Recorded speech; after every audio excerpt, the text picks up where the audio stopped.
সম্মানিত উপস্থিতি, আজকে আমরা ঈদগাহে এসেছি।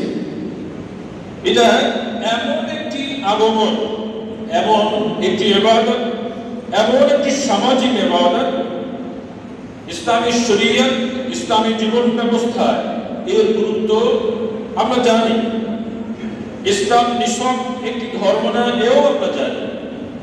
ইসলামের যেমন রয়েছে অনেকগুলো অন্তর্নিহিত ভেতরের ইবাদত, ঠিক তেমন অসংখ্য সামাজিক ইবাদত রয়েছে।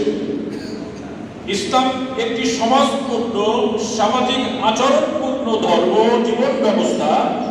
পবিত্র ঈদগাহে আসার অন্যতম একটি সাইন হচ্ছে সেটা, একটি স্যাম্পল। একটু চিন্তা করলে আমরা বুঝতে পারবো, প্রিয় নবীজি সাল্লাল্লাহু আলাইহি ওয়াসাল্লাম বলেছেন, লিস-সাইমি ফারহাতান, রোজাদারের জন্য দুটো বিনোদন, দুটো এন্টারটেইনমেন্ট রয়েছে। নাম্বার 1 একটি হচ্ছে আইন্দা ফিতরিহি, ইফতারের সময়। ইফতার হচ্ছে দু ধরনের, একটি হচ্ছে এভরিডে, প্রত্যেক রমজান শেষে সন্ধ্যায় ইফতার ছিল। রোজাদারের কাছে এটা বেশ বিনোদনমূলক একটি সময়, ঠিক কিনা? আর একটি বড় রকমের ইফতার হচ্ছে আজকে আলহামদুলিল্লাহ পহেলা সওয়াল। এটা একজন রোজাদারের কাছে অত্যন্ত বিনোদনের বিষয়, আনন্দের বিষয়। আর একটি আনন্দ আমাদের জন্য রেখে দেওয়া হয়েছে লিকাই রাব্বিহি, সেটা হচ্ছে একটি চূড়ান্ত বিনোদন। এটা হচ্ছে একজন মুমিন মুমিনাতের সবথেকে বড় পাওয়া। এর থেকে বড় বড় পাওয়া কিয়ামতের দিন আর থাকবে না। একজন মুমিন জান্নাতে গিয়েও সন্তুষ্ট হতে পারবে না, কিন্তু মুমিন বুঝতে পারবে না যে ফেরেশতারা বলবে যে তোমরা তো এগুলো সব পেয়েছো। আল্লাহ তখন প্রশ্ন করবেন তোমরা কি আরো কিছু চাও? বান্দা অ্যাস্টনিশড হয়ে যাবে যে আর কি এত নিয়ামত, এত শান্তি, এত সুন্দর প্রাপ্তি, আবার কি? শুধু বাকি থাকবে আল্লাহ তাআলার দিদার। আমরা চাই কি চাই না? চাই কি চাই না? আল্লাহ কবুল করে বলুন আমিন। ওটা ভিন্ন আলোচনা। আজকের কথা হচ্ছে দুটো বিনোদনের একটি। আমরা এখন ঈদগাহে আছি। আমরা জানি পৃথিবীতে 3টি বিখ্যাত মসজিদ আছে। এই 3টি মসজিদে বেশি পরিমাণে সওয়াব পাওয়া যায়, এই উদ্দেশ্যে সফর করা যাবে। লা তাশুদ্দুর রিহালা ইল্লা ফি সালাসাতি মাসাজিদ, লা তাশুদ্দুর রিহালা ইল্লা ইলা সালাসাতি মাসাজিদ। 3টা মসজিদ ছাড়া সওয়াবের উদ্দেশ্যে অন্য কোন মসজিদে সফর করার সুযোগ নেই। এর মধ্যে নাম্বার 1 বাইতুল্লাহ। আমরা কাবা শরীফে যাই, প্রতি 1 রাকাত নামাজের বিনিময়ে আল্লাহ তাআলা 1 লক্ষ নামাজের রাকাতের সওয়াব দান করেন। সুবহানাল্লাহ। এখানে এই জন্য যেতে হবে। দ্বিতীয় নম্বরে মসজিদে নববী, আল্লাহর নবী প্রতিষ্ঠিত মসজিদে নববী, যেটা মসজিদে মদিনাতুন নবী, মদিনায় প্রতিষ্ঠিত আছে, রাসূলের রওজা সেখানে আছে। সেই মসজিদে নামাজ আদায় করতে গেলেও অনুরূপ 50,000 রাকাত সওয়াব হয়, অনুরূপ বাইতুল মুকাদ্দাসের সওয়াব হয়। এখানে এই কথা বলার উদ্দেশ্য হচ্ছে, প্রিয় নবীজি যখন ঈদগাহে যেতেন, এই মসজিদের এত বরকত রেখেও তিনি সাহাবায়ে কেরামদের নিয়ে ঈদগাহে চলে যেতেন। সুবহানাল্লাহ। এখানে মর্যাদা এত বেশি, তারপরেও প্রিয় নবীজি ঈদগাহে যেতেন। কারণ কি? মসজিদ এটা একটা ঘরোয়া পরিবেশ, কিন্তু ঈদগাহ এটা ঘরোয়া নয়। এটা বিশাল, অনেক মহল্লা ব্যাপী একটি বিশাল এরিয়া নিয়ে খোলা ময়দানে আল্লাহর আকাশের নিচে সুন্দর একটি ফুরফুরে মেজাজে নামাজ পড়ার জন্য ঈদগাহে চলে যেতেন। সামাজিকতার কত ভ্যালু, এটা আমাদেরকে বুঝতে হবে। এই জন্য ঈদগাহের নামাজের একটি অন্যতম বৈশিষ্ট্য হচ্ছে ঈদগাহে যাওয়া। নবীজি মদিনায় আসলেন, মদিনায় এসে দেখলেন তখন আনসার সাহাবী যারা মুসলমান হলেন, তারা তাদের লাহুমা ইয়াউমানে, তাদের রয়েছে দুটো দিন, ইয়ালআবুনা, তারা সেই সব দিন দুটোতে খেলাধুলো করে, বিনোদন করে। নবীজি বললেন এটা কি করো তোমরা? বললেন এই দিন দুটোতে আমরা জাহালিয়াতের সময় এরকম বিনোদন করতাম, সেটা এখনো কন্টিনিউ রেখেছি।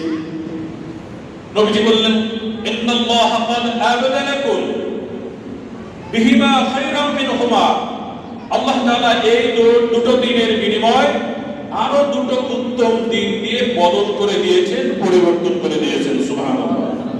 কথার মোড়ে মোড়ে অনেক কথা কথা রয়ে থাকে।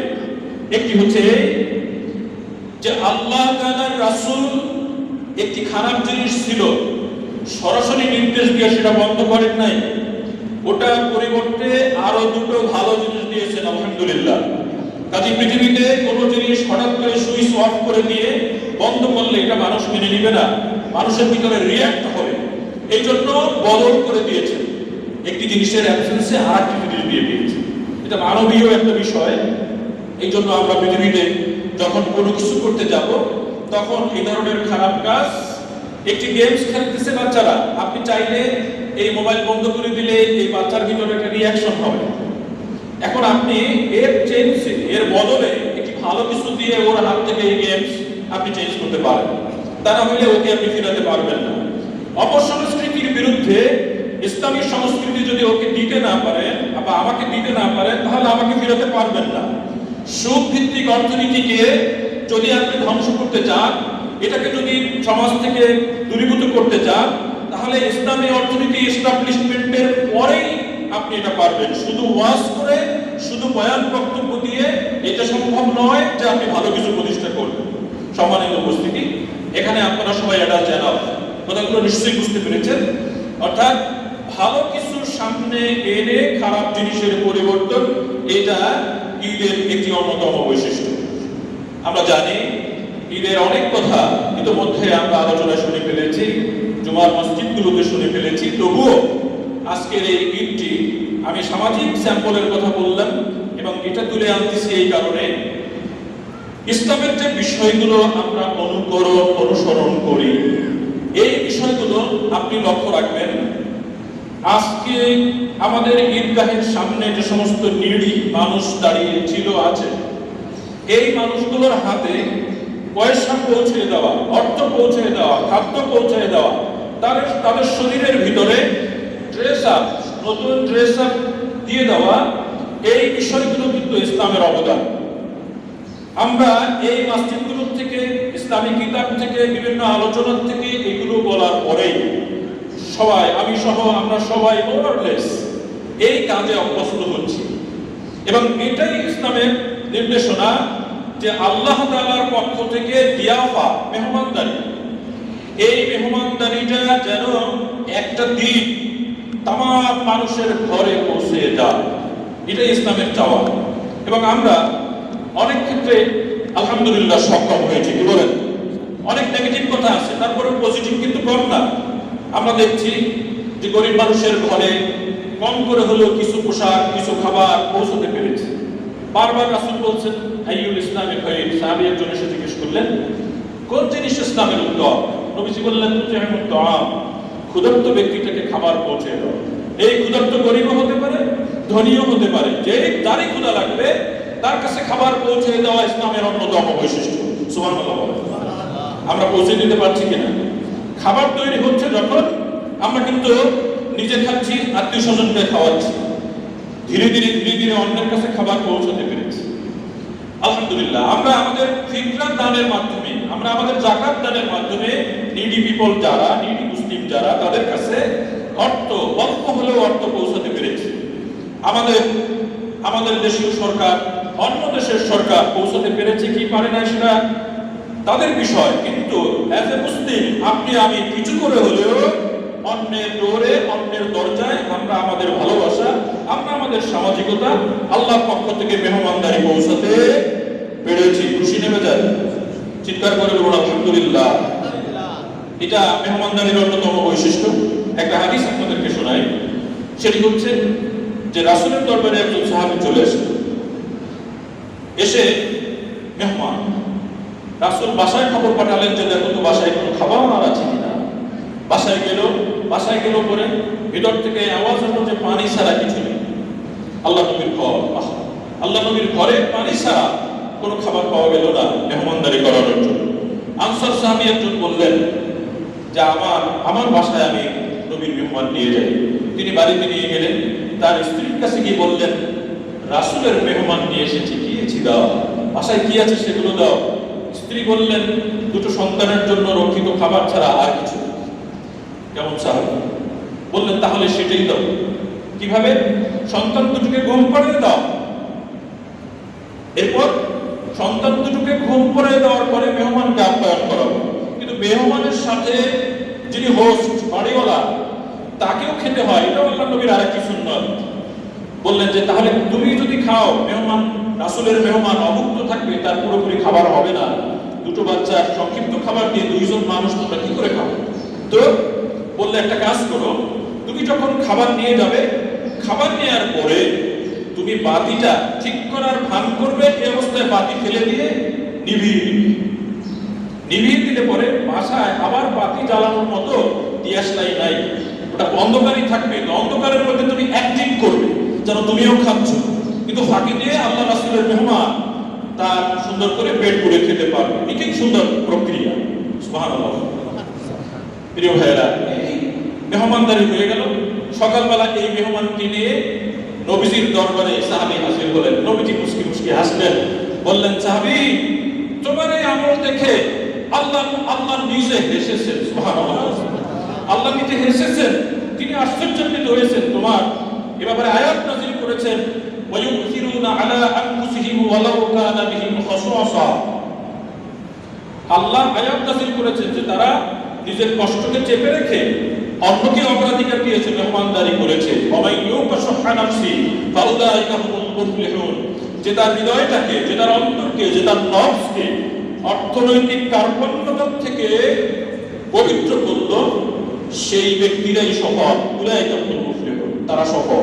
সুতরাং আজকে আমার বাসায়, আপনার বাসা, আমার কষ্টার্জিত পয়সা সবটুকু নিজে ব্যবহার না করে অন্যের জন্য কিছু ব্যয় করতে পেরেছি, নিশ্চয়ই আল্লাহ তাআলার ঘোষণা অনুযায়ী এই যারা ব্যয় করে তারা কি সফল।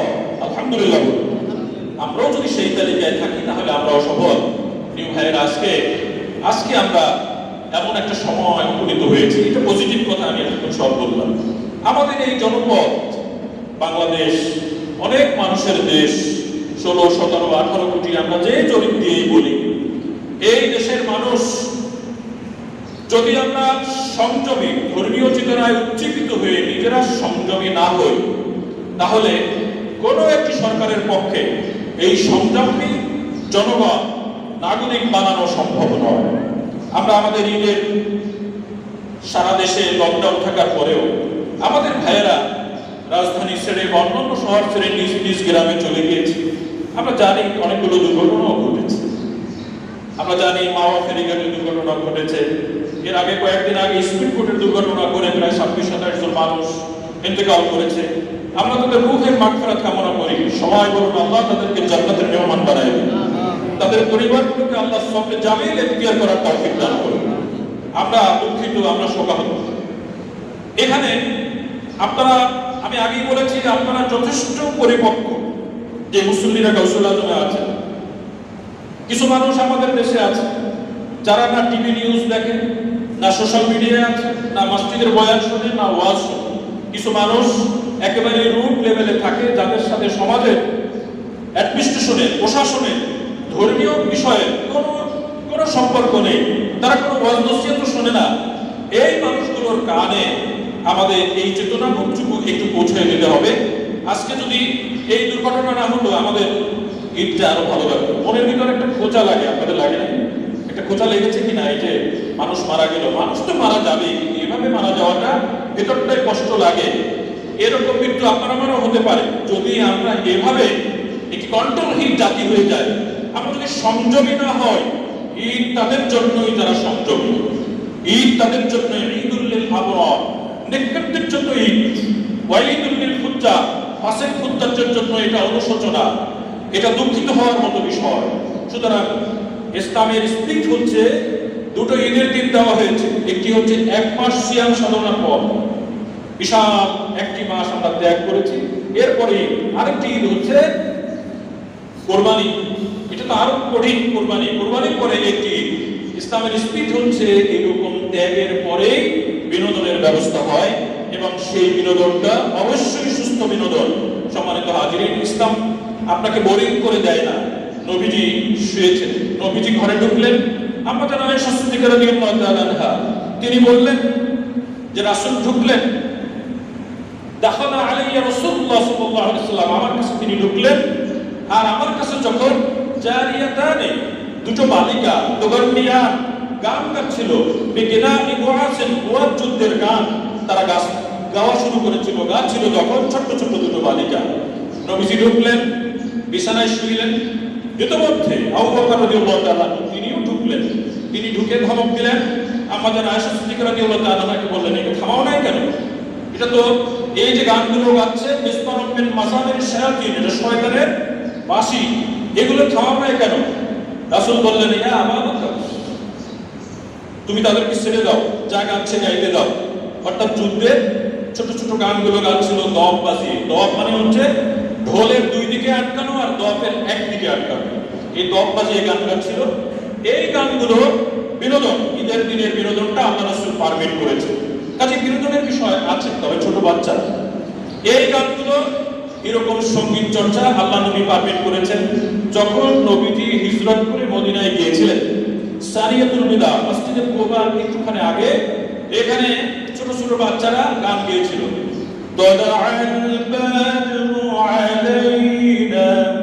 এই গানটা আপনারা শুনছেন অনেকে।